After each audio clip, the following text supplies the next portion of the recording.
plays is Seahawks receiver Tyler Lockett. Here's why. After recording 100 receiving yards and 2 touchdowns in the opener, Lockett has a high projection of 23.1 fantasy points, ranking 10th among all receivers in week 2. Adding him to my team. A big reason Lockett is considered such a great play this week is because of Tennessee's defense, right? Since the start of last season, the Titans defense ranks 26th in points allowed and last in third down conversion percentage. They've also allowed 40 touchdowns through the air, tied for the most in the NFL. Yeah, and now they're facing Russell Wilson, okay, who has the second most touchdown passes in the league over that same span. Marcus, you expect this Titans defense to look any better this weekend in Seattle? You were really frustrated with how they looked last week. I hope they do, L Boogies. I hope they do, because this ain't the week to look the same. Because if you look the same, have y'all seen Russell Wilson throw a deep ball? Have y'all seen what he can do if you make mistakes on the back end? It will be a mess and a half if they don't play better. Listen, they got to get pressure. One thing I was disappointed in was the fact that Bud Dupree, Danico Autry, and Jeffrey Simmons weren't able to at least get to Kyler Murray and force him to make bad decisions. I thought that defensive line would have a significant advantage among Arizona's offensive line. But when you look at the way this secondary and this defense was so undisciplined, you don't want to play Russell Wilson with a defense that's undisciplined. You don't want to play Russell Wilson when you're leaving holes on the back end for the guy to fit the ball in. It'll be home runs. It'll be strike up the bat. Whatever the hell y'all do in Seattle, MP, that's what'll be happening a lot if the Tennessee Titans look like they torches against the Arizona Cardinals. Strike up the band. Hey, by the way, Bud Dupree is questionable with a knee injury, so something to keep in mind, too, ahead of this one. Let's flip it around, though. I know, I'm sorry. The last time we saw the Titans offense, Chandler Jones was racking up 5 sacks, just going absolutely nuts out there. Yeah. Did things get any easier for this Titans offense on Sunday against the Seahawks? Well, Seattle doesn't have Chandler Jones, but they do have a surprisingly good defensive front. I think you saw that against Indianapolis. Rasheed Green, Darrell Taylor, Alton Robinson.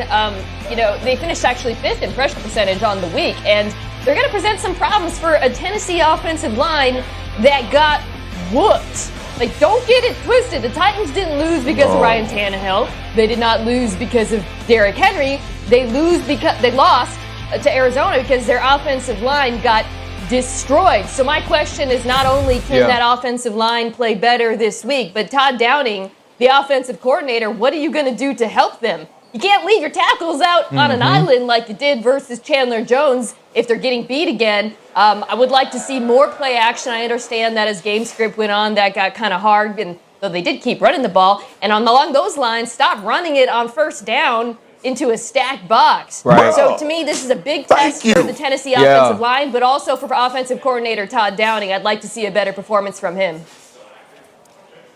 Yeah, I like to see a better performance from everybody. Ain't this why we went out and got Julio?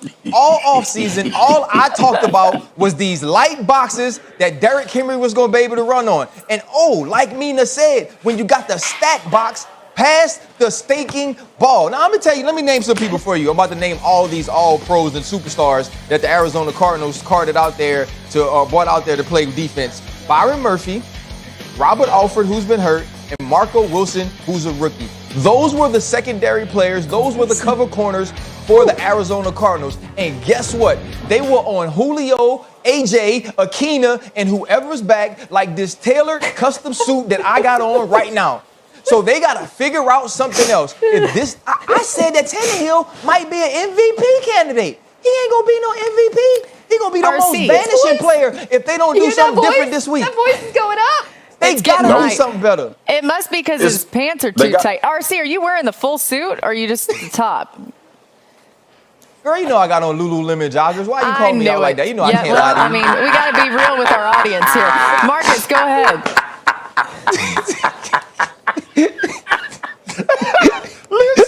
Listen. I'm with RC, and let me tell you something. If I was Julio Jones, I'd have punched somebody too in the game.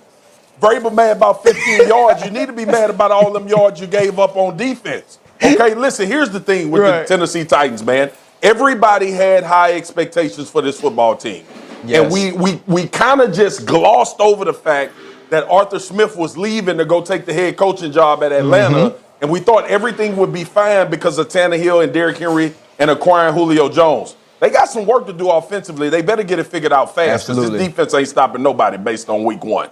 Yeah, I think everybody's missing Arthur Smith a whole lot. We got more coming your way on NFL Live.